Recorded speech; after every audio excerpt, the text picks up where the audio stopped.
was 3 or 4 that, oh, I'm getting some feedback here. I'm going to mute that. I've known since I was 3 or 4 that I was really much more feminine than masculine. I used to get dressed in my sister's clothes when I was little. And even when I was a little older, I'd do that as well, just to be myself. My mother would ask me, why are you putting on your sister's clothes? And I explained to her, well, when I grow up, I'm going to be a girl, so I want to know how to dress properly. My mom would hug me and she'd say, no, you're a boy. So I knew differently, though, than what she was telling me. This was in the late 1940s and early 1950s when the term transgender was not really known, and few people who had come out were known as transsexuals.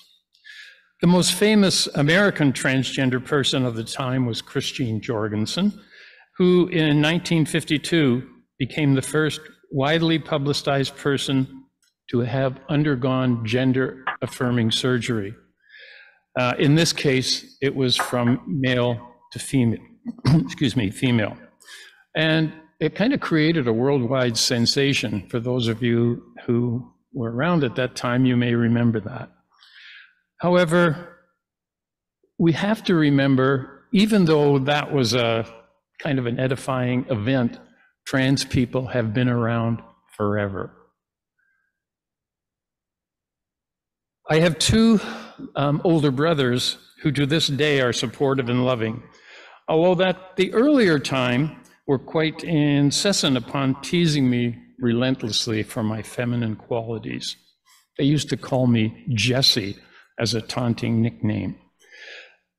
Because there was no good information available for some time, and I went to see a therapist when I was in my 20s, and he assured me that he could cure me in 8 sessions. I only went once. So I had to make a decision in my life. So I decided I was a boy and needed to behave that way, and worked hard to be better than my teasing brothers at everything we did, including sports and academia. I buried my feelings and played at being a boy and a man, although I still continued to secretly dress and express my feminine side whenever I could. Sports and study were what really saved me, along with prayer and knowing that Jesus accepted me just the way I was. I got married at 23 years old and had 2 children with my wife, but she struggled with my gender issues for 15 years, and we finally decided it was better if we were apart, and we divorced. I then proceeded to express myself the best I could.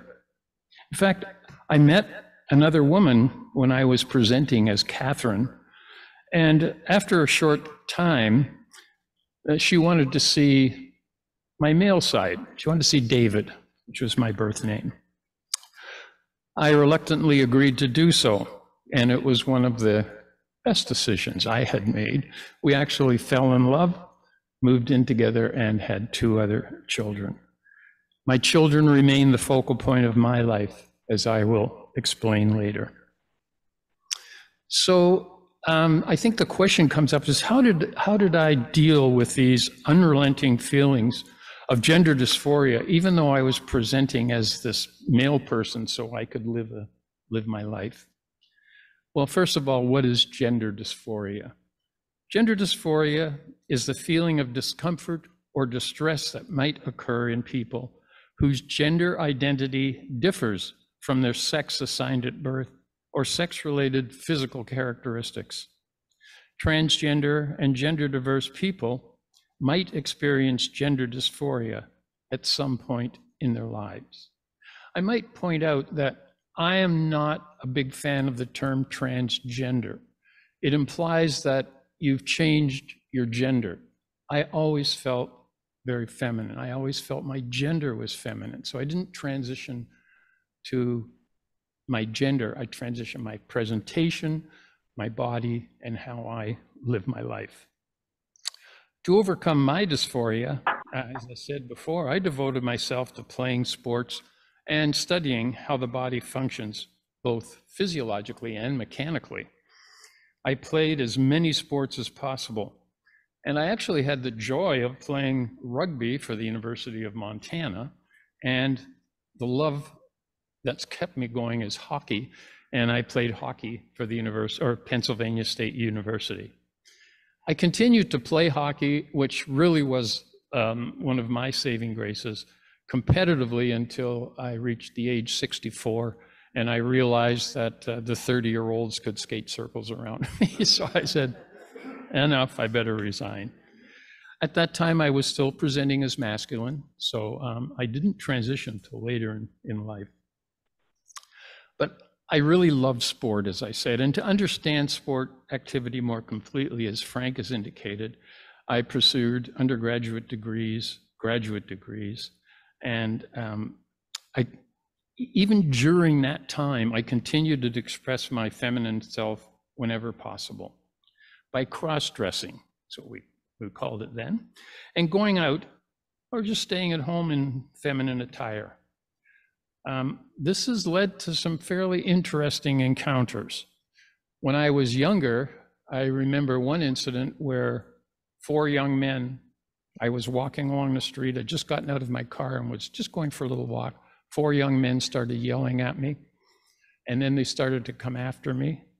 And I ran like as fast as I could, got back into my car, slammed the door, they started banging on my car, and I drove off. So I was very lucky, but there are a lot of people that aren't that lucky, that do get beaten up. And it's an unfortunate thing. I've had encounters with police. I've been pulled over when I'm dressed.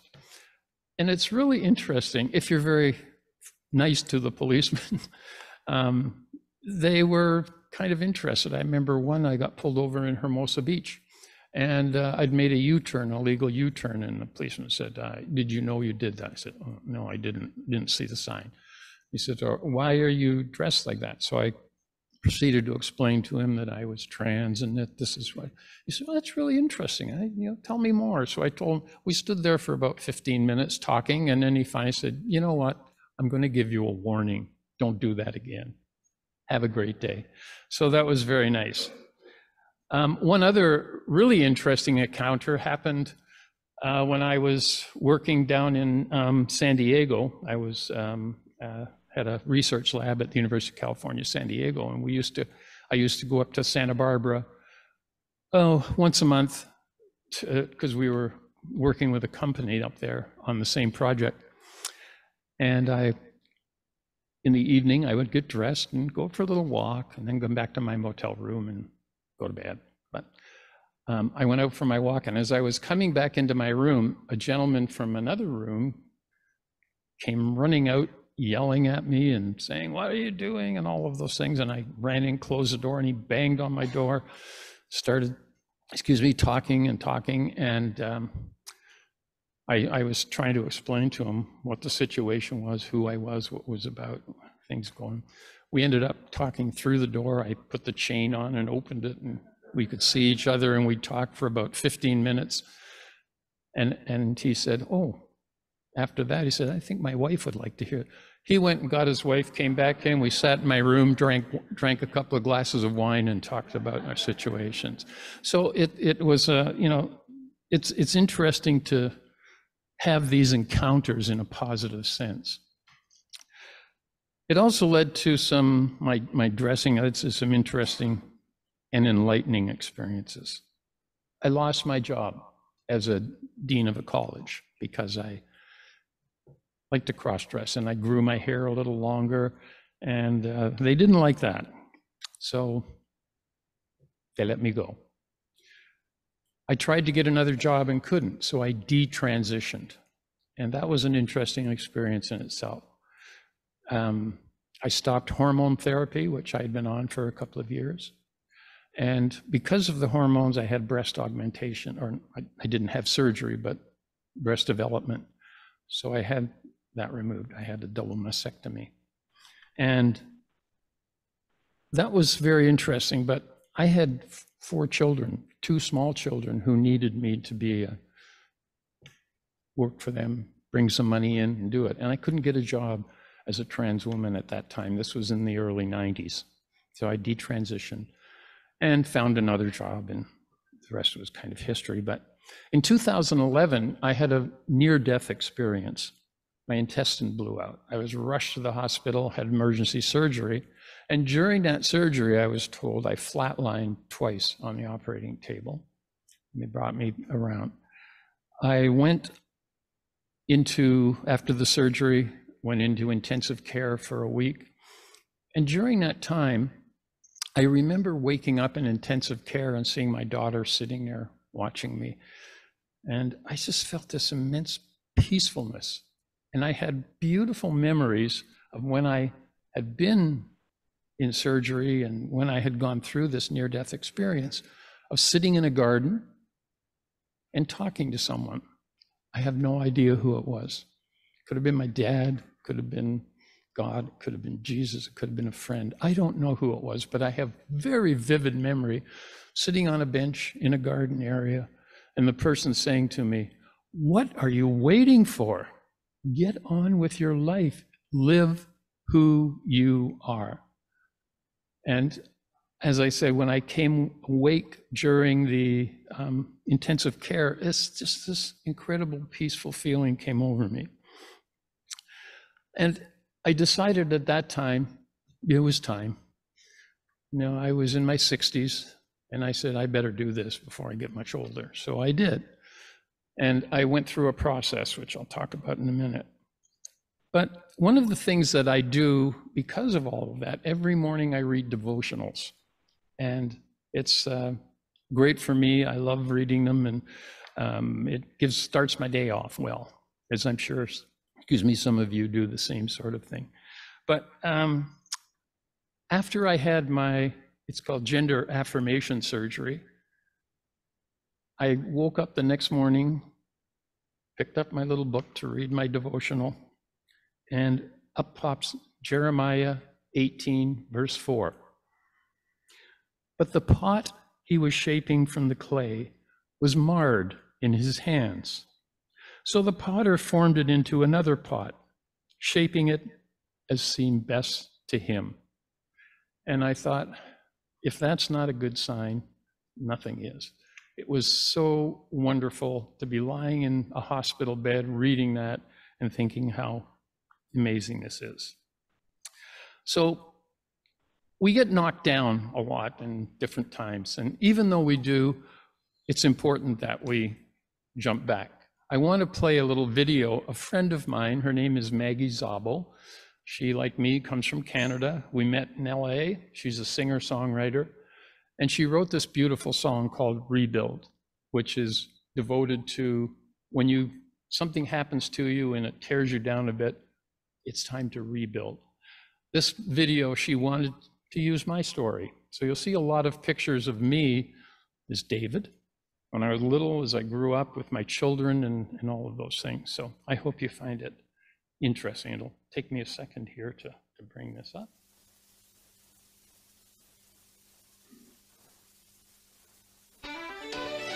Woke up with a million pieces on the floor.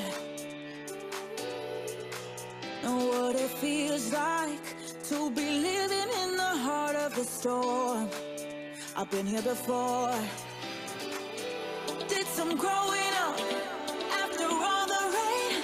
I'm more beautiful after all the pain. And I got proof I can build it again. 'Cause it's the only thing I know how to do.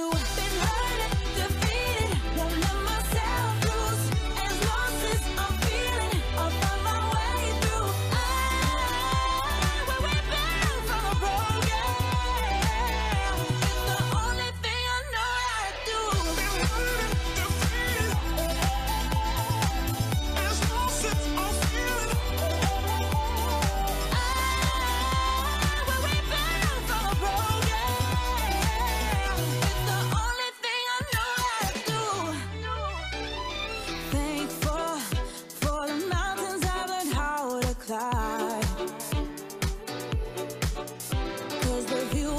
here.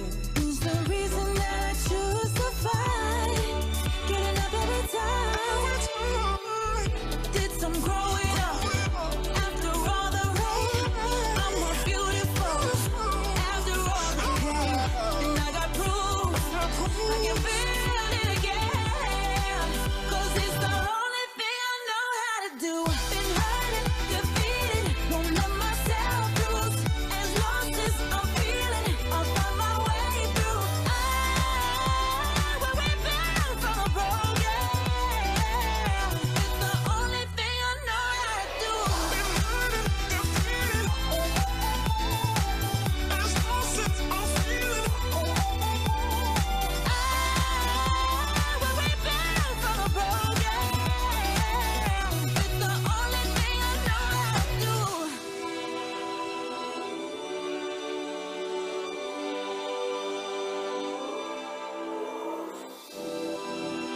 I'm more beautiful after the pain.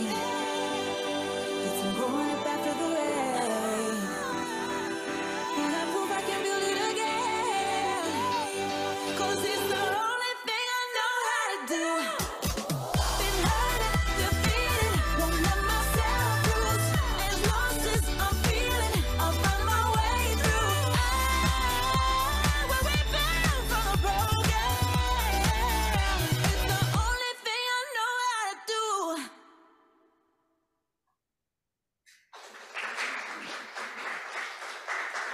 Thank you. Okay. Good.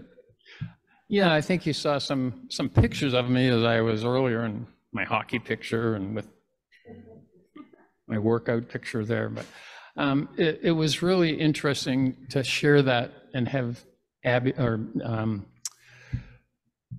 her sing that to me, for me, rebuild. It's the only thing I know how to do. And that's really what's driven me, is when things tear down, I try and rebuild. So one of my most interesting experiences when I came out to my family and friends, and eventually at my work, I planned for a long time.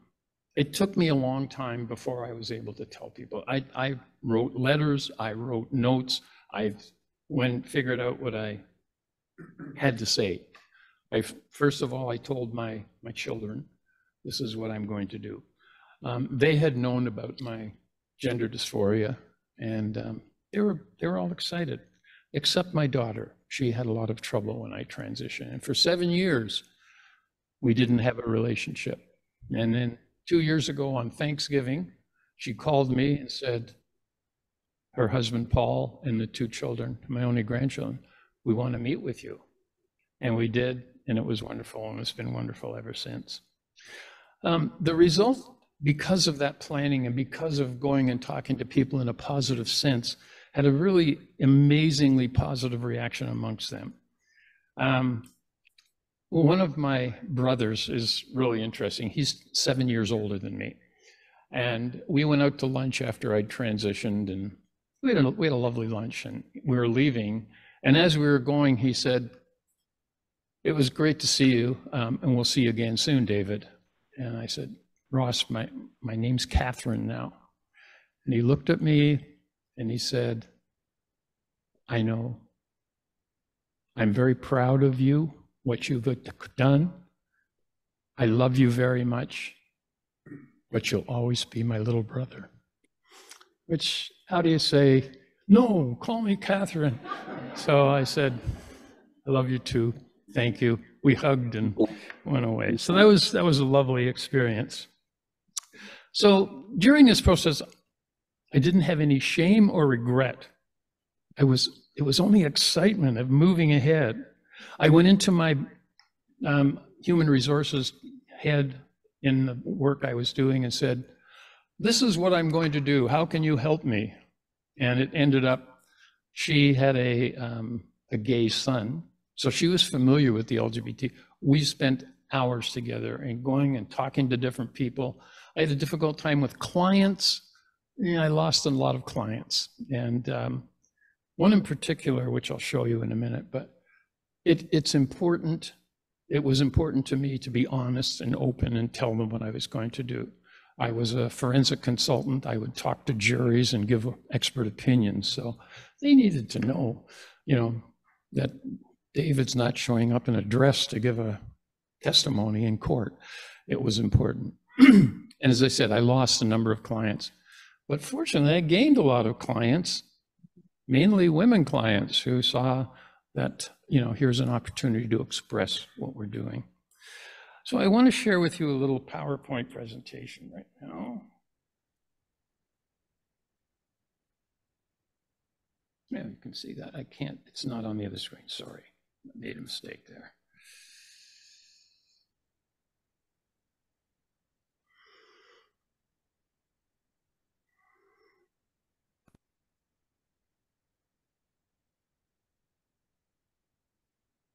So I'll talk to you a little bit about the trans experience and what does it mean to be trans.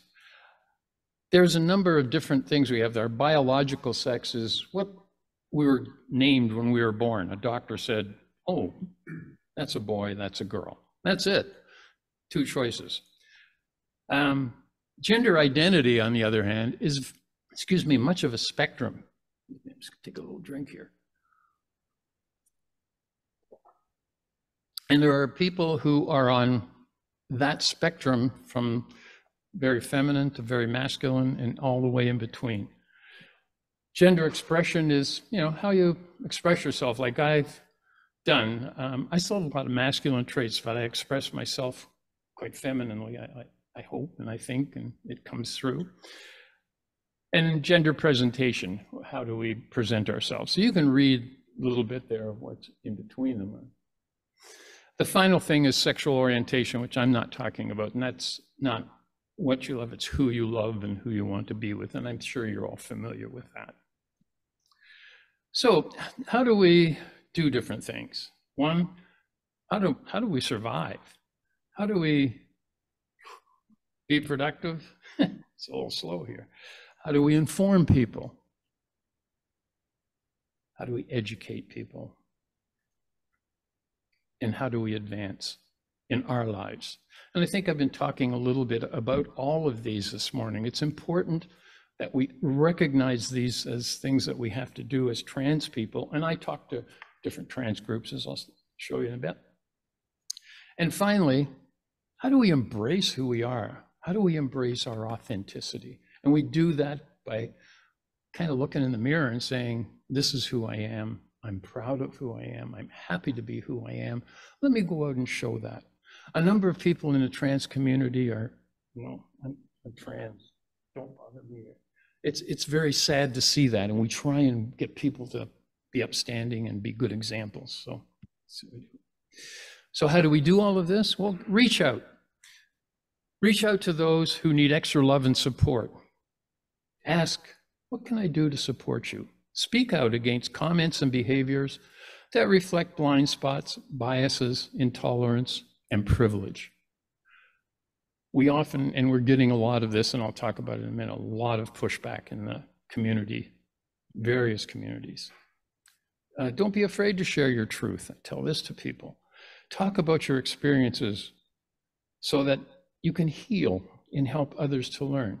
I've been through some things that were oppressive, but I've pushed through, and I've talked about them, and I've shown I can be who I want to be. Interrupt your biases. We may not think we have any, but we all do.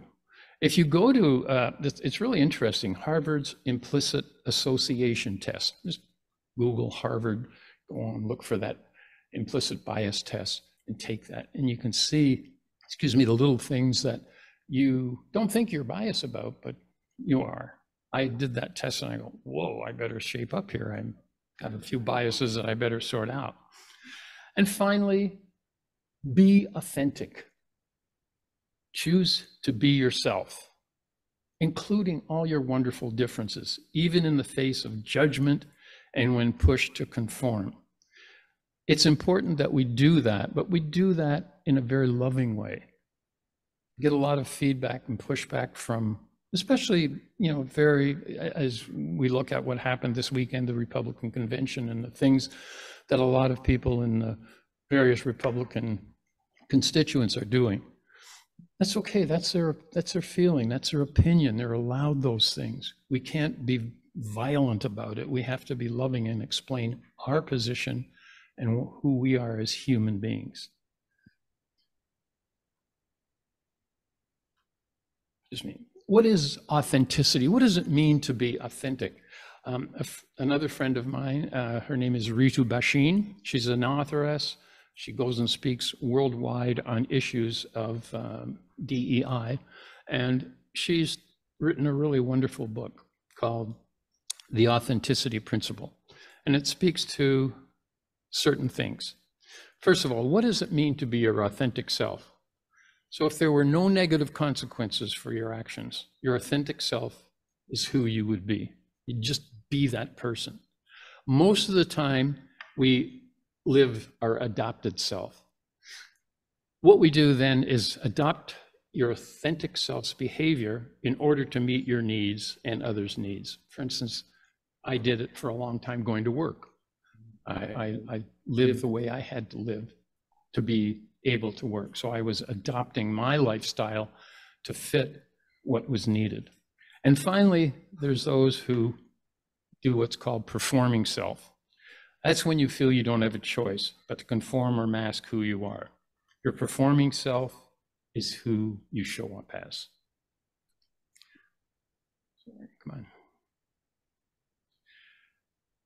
I mentioned that I spoke to a lot of my clients about things, and one of them, a law firm out in Riverside, didn't give me any cases for a year. So I wrote them a letter and I said, I just want to thank you for all the work. This was my best client. I want to thank you for all the work you've given me in the past. I understand if you have trouble with me transitioning and presenting as a woman now, but I want to express how grateful I was for all the work you sent me.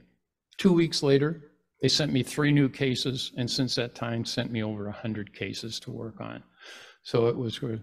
Kathryn, I just wanted to know the people who are meeting right now are early choir practice. Yes. It's not that we don't love each other. No, they actually told me ahead of time, and I understood that was happening. So I said, I used to be a professor, and I would get students getting up and walking out, and I'm used to it. So what happened was this company decided we better put our money where our mouth is. And they made this wonderful diversity statement. And I think the last line is, to me, is the most important, the last sentence rather. Diversity encourages enriched thinking, varied perspectives, and sorry about that. Let me see if I can go back. I don't know how to go back. Anyway, it was diversity is important for making informed decisions, being better able to respond to different situations and that. I want to go on now, since time is moving on, to what does gender transitioning involve? Well, it's a period of time when a person begins living according to their gender identity. And it can include a number of things: clothing, appearance, name and pronouns, hormone therapy, and or medical procedures, surgical procedures. So there's a number of different ways people can do that. And you don't have to do any of these and still be different. Pronouns. This is a big issue for a lot of people. You can see that almost a third of people in the trans community use he, him pronouns. Another third use she, her pronouns. And just under a third use they, them pronouns to express who they are on that gender spectrum that I showed you earlier. There's some other ones that have come up. I've heard all sorts of them, but Z here is a one coming from German, and it's a very small percentage, as are non-identified people who say, I don't have pronouns, so don't use any, just use my name. Why is that important to see that? Excuse me, let me just do something here.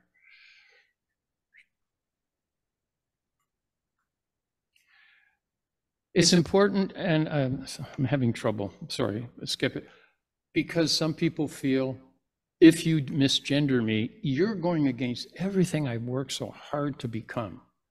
And it's very, very difficult for some people if you misgender them. But what if you do? And we do. I've done it. I've misgendered people. So what if you make a mistake? Remember, mistakes happen. We all do these things. Apologize about it, use the proper pronoun, and move on. And also be mindful of the error and be respectful of the person, their identity and name.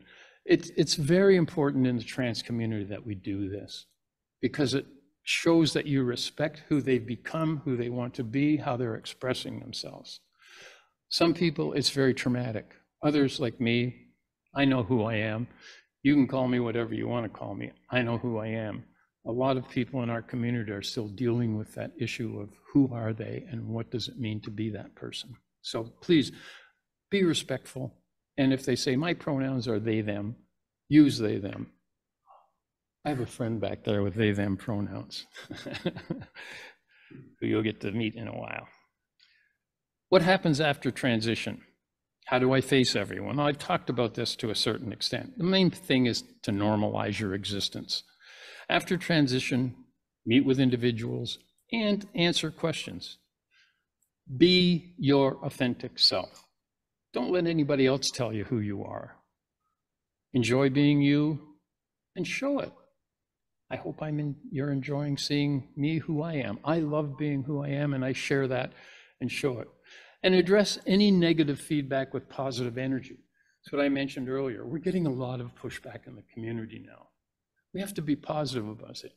You know, one of the things I say to people who are trying these anti-trans bills, that, do you really know anyone who's trans? Well, not really. Well, get to know somebody. We're just human beings like you. We have differences, and that's fine. And I understand that you have your feelings about this. Maybe we could talk about it. So it's important to do it in a positive sense.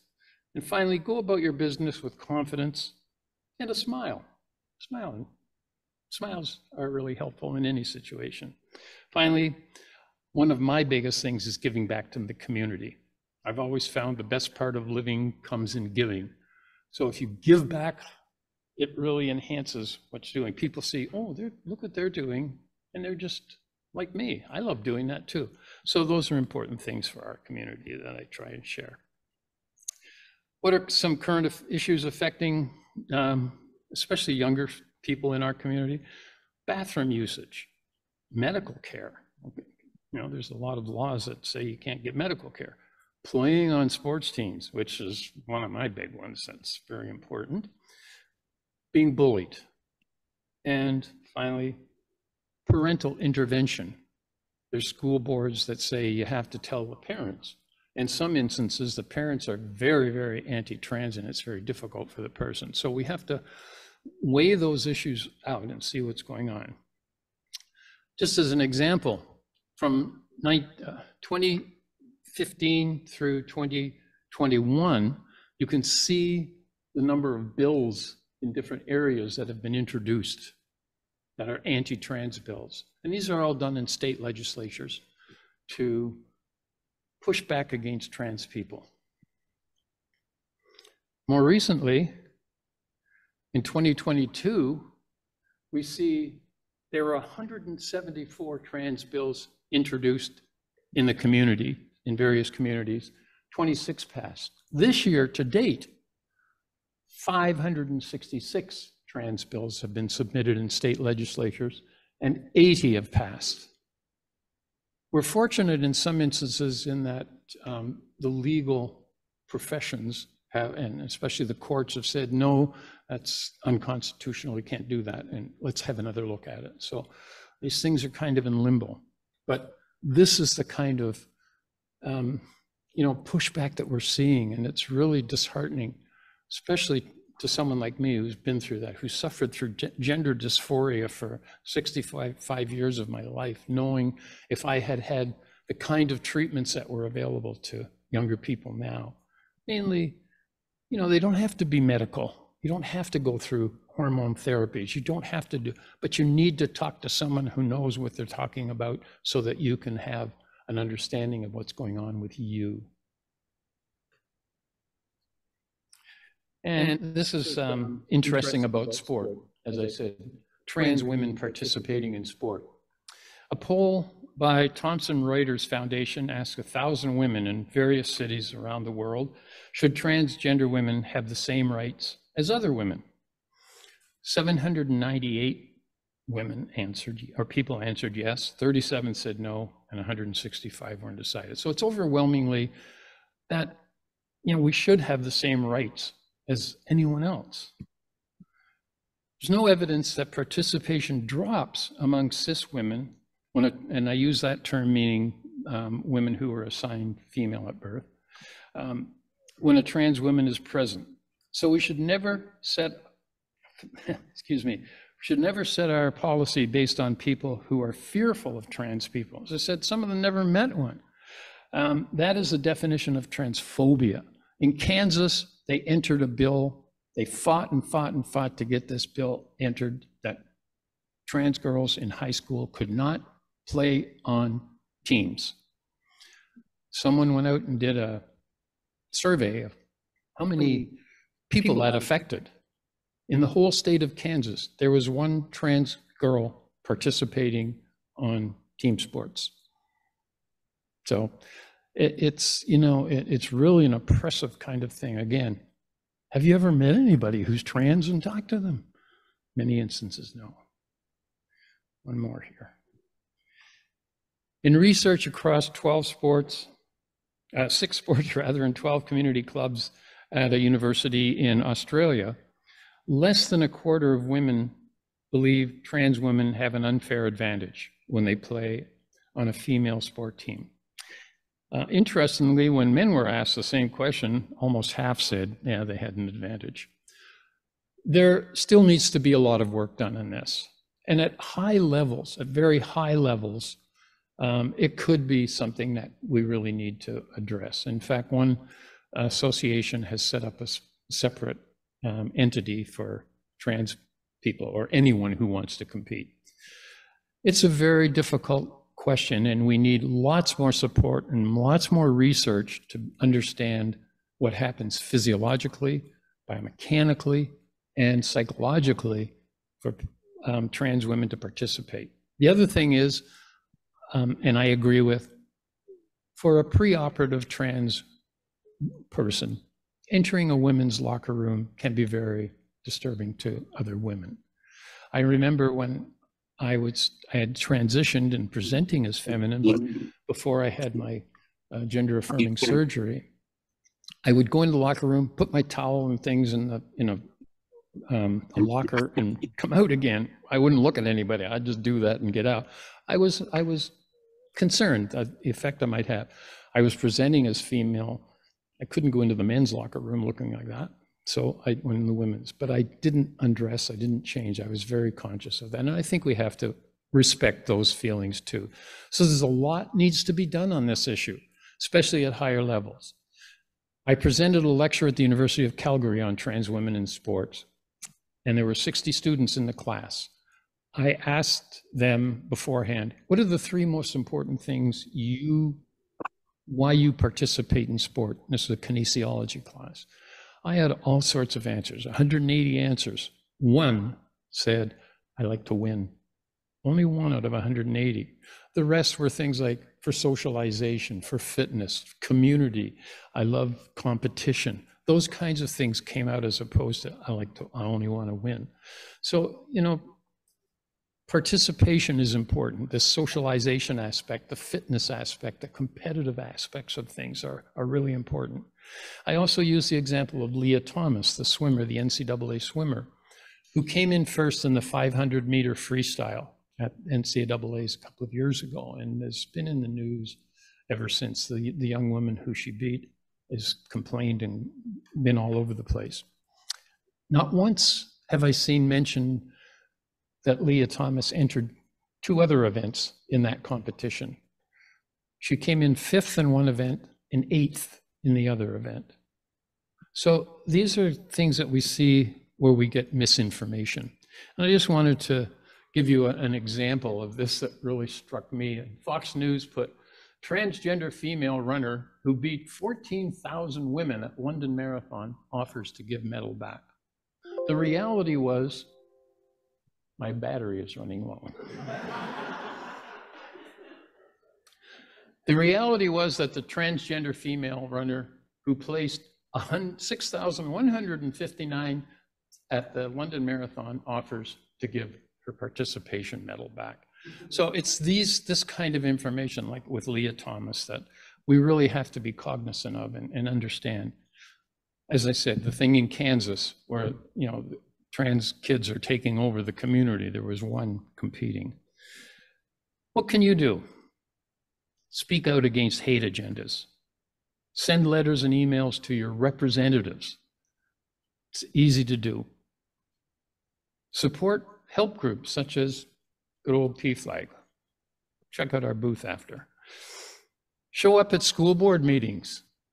You'll be surprised how the children who are in school are showing up and saying, you can't tell me what I want to read, going to read. You can't tell me who I am. I know who I am. It's very important. I was at a meeting up in Palos Verdes about when they were trying to ban a book.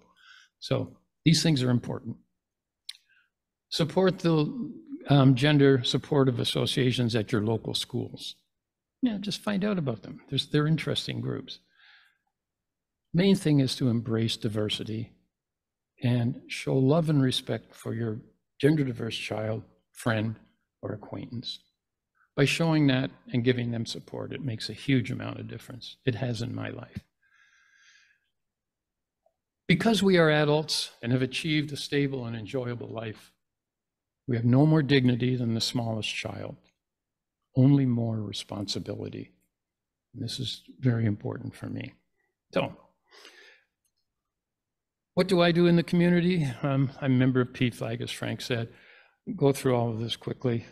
I am the executive director and a singer with the Trans Chorus of Los Angeles, and I also facilitate at, I facilitate at the LGBT Center in LA. The groups is called Trans Perceptions. We meet every Friday night, and we like to do that. So that's dying out on me. Sorry, I wanted to show you a good picture, but my computer's died. Anyway, what I wanted to finally end up with is my experiences come from a place of spirituality, as I mentioned. For me, it explains that spirituality is not just located in a sacred place like a house of worship. Rather, the Spirit is most clearly experienced in our lives and how we relate to others.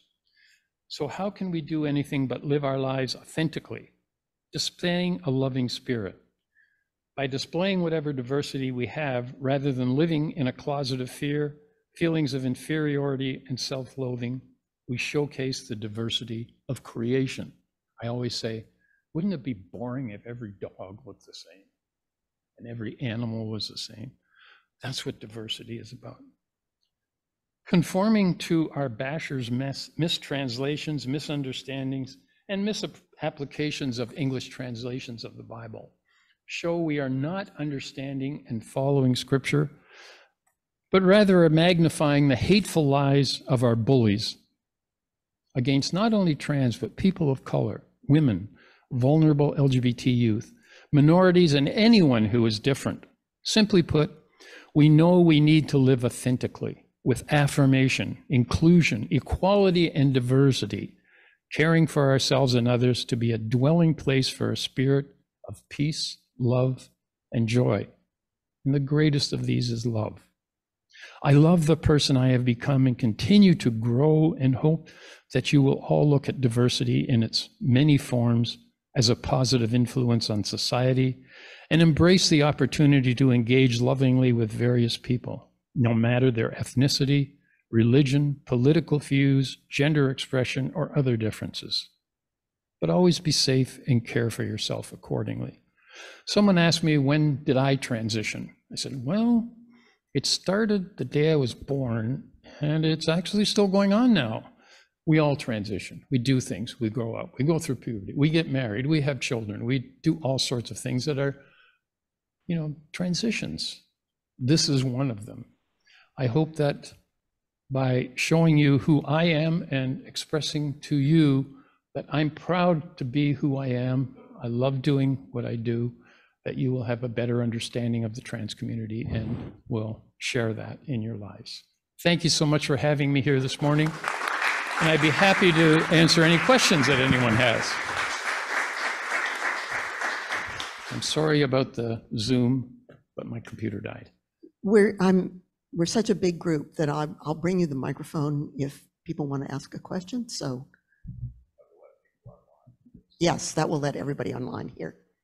Yeah, or I'm going to be here for the service, and after, please feel free to come up and speak if you're not comfortable asking something here. I understand that. People have questions?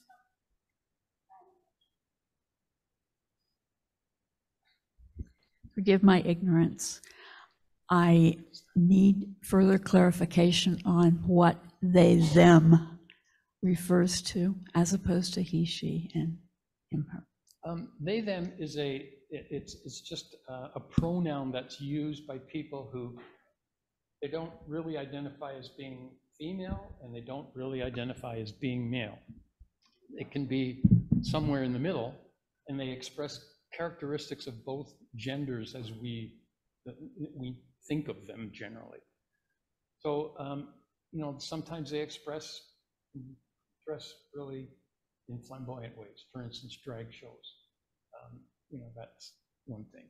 And the next day they may be in a suit and tie going to work. So, but their expression is they, them, because they don't really identify as being male. They don't really identify as being female. They're on that spectrum. Gender is a spectrum, and they're on that somewhere. I hope that helps clarify a little bit. Yeah, it's not, I know if you're not familiar with it, it's not easy, but the thing is, just respect someone that says that's who they are. Kathryn, I will just add that lots of young people, college student age, ask people to refer to them as they, them, because they feel uncomfortable in some way. They may not look unusual at all. I have two friends who have daughters who've had, one was assaulted and the other one is going through a series of difficult medical procedures, and they both want to be referred to as they for that reason. It's sort of like a rejection of what society imposes on you for the gender that was assigned to you. So, I mean, I don't think it necessarily involves the more obvious kinds of things that you were mentioning, which would be true too. I saw somebody back there. The microphone isn't for us, it's for the Zoom people. Yes.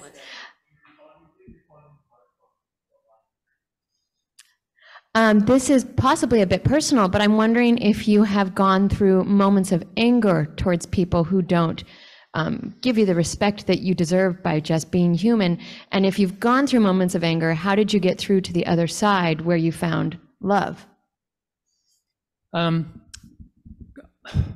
I haven't really had anger in that sense. I've had disappointment for some people who haven't been able to embrace the fact that we're all different and we all act differently. I gave you a couple of examples of ways that, things that I do. I try to talk to people. I try to enlighten them. I do think of my safety, though, and I'm always concerned about my safety and other people's safety. And I think we all have to be that way.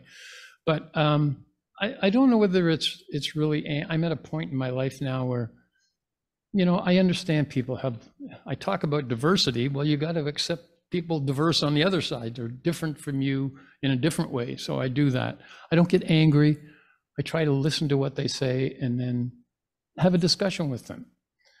I shouldn't say I never get angry. Yeah, I do at times, but not to a vicious extent. I try very hard not to be oppressive in any way, and I'm certainly not a violent person. I was playing hockey. I was pretty violent on the hockey rink, but not otherwise. So yeah, but it's a good question. How do you deal with it? How do we all deal with anger, and what do we do? And it can be if we just suppress it, it can have very difficult problem. Is it possible that instead you felt hurt? And a lot of young people, more than older people that have accepted themselves, don't know how to deal with hurt, and it may look like anger? It could, yeah. When I lost clients because of my gender change, I did feel hurt because, I mean, I'd still go into court and, somebody say, oh, you used to have a different name, implying, you're transgender. And I say, yes, I did, but I'm not here to talk about my life. I'm here to talk about this particular case and my opinions about it. So I try and shift the things away. I know with younger people, though, there is a lot of anger, and there is a lot of, just feelings of, oh, woe is me. I'm really hurt.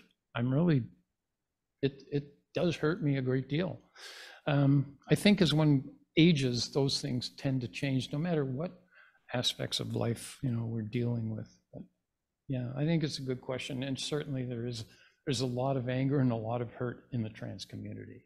You can't deny that. Yeah. Yes, did you have a question? That's okay. My name's Laura. Hello. So I would like to know how best to respond to people that are concerned about confusing children.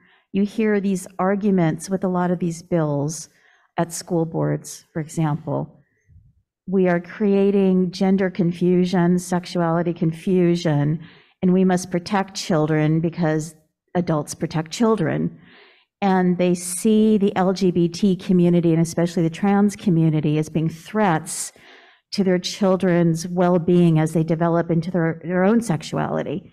What is the best way to respond to that?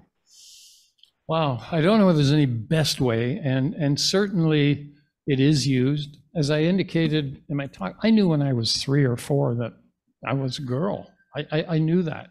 I have this, what this talk is called, A Girl in a Boy's Body.